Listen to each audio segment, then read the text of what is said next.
Hello students, today we'll discuss strings. How do we read and write strings in C language?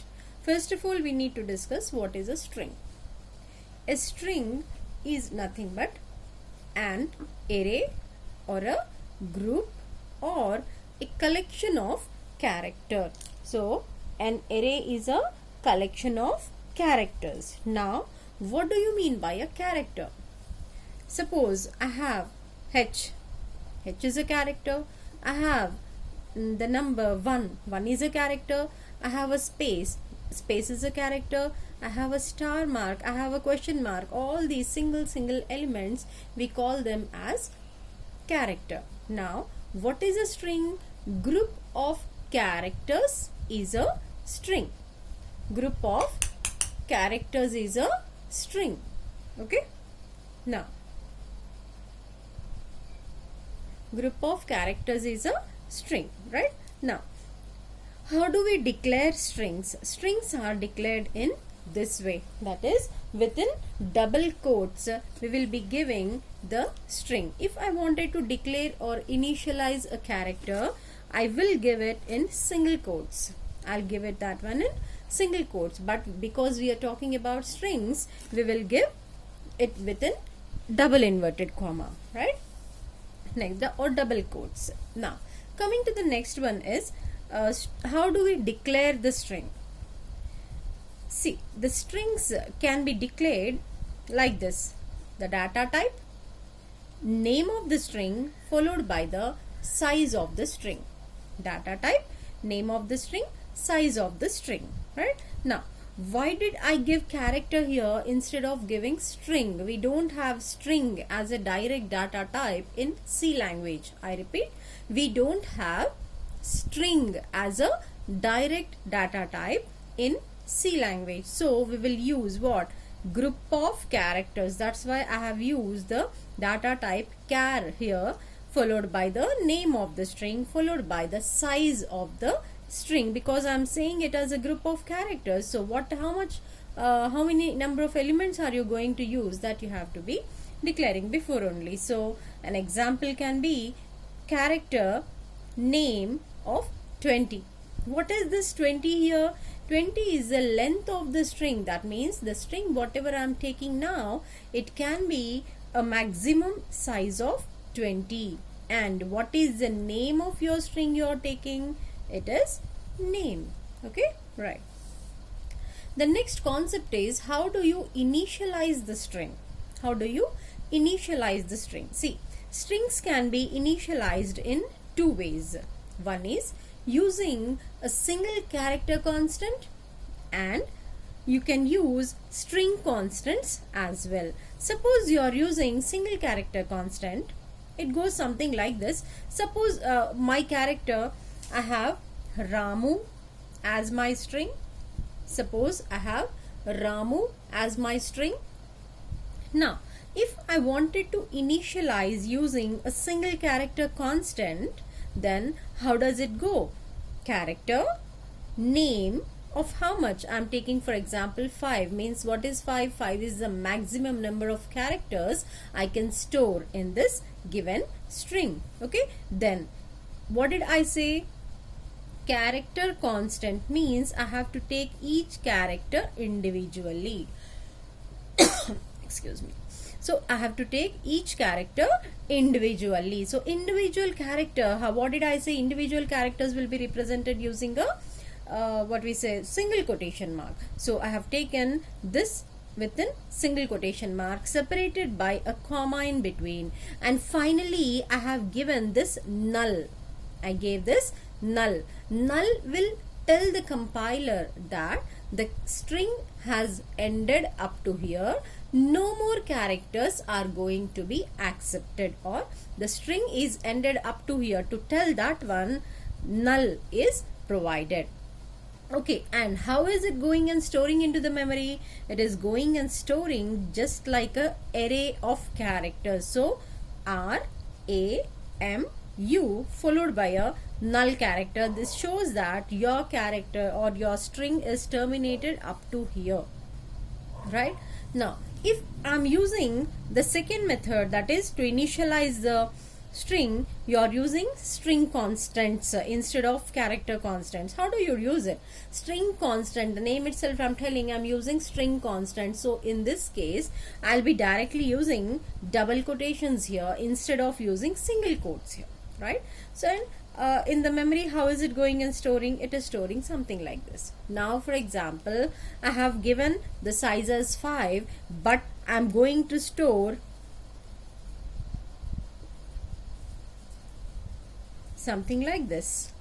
Okay, so in this case, what is the total number of characters in the string? 1 2 3 4 5 6 7 8 9 10 11. So the total number of characters here is 11, and what is going to store in the memory? Only RAHU will be storing in the memory, and the last one will be a null character. So while you're giving the size, you must take care that how much of size do you need. Depending on that one only, the size of the string has to be declared. I hope initialization is clear, right? Now this is one of the main important concepts in terms of exam point of view. How do you read and write strings? Now reading and writing strings, you can do it in two ways. One is using gets method, and second one is using a format %s, because string is a data type, derived data type, and its format is %s. If you have a character type of data, you will be using %c, but in this case it is excuse me, %s. Okay, now how do you read and write?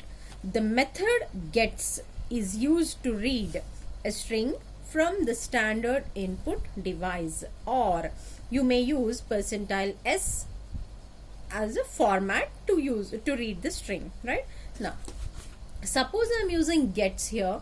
How do I use gets followed by whatever your string is, wherever your string is stored? Suppose gets name, or if you are using format, then character name of 10. Suppose this is a declaration of the data, then enter your name. This is the actual part. Here I wanted to enter something into the name. Name is what type of data? String type of data, group of characters, string type of data. So in this case I'll be giving %c. Scanf is used for accepting something from the keyboard or any standard input device. So scanf followed by its format followed by the name or the variable where it has to store, right?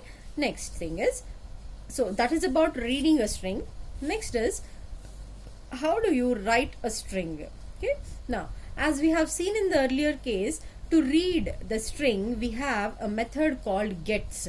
In the same way, to write the string on the standard output device or onto the screen, I have a method called puts. What does puts do? Puts will display the string onto the screen, right? In the same way, we have %s as the format. Okay, now the syntax for it goes something like this: puts string.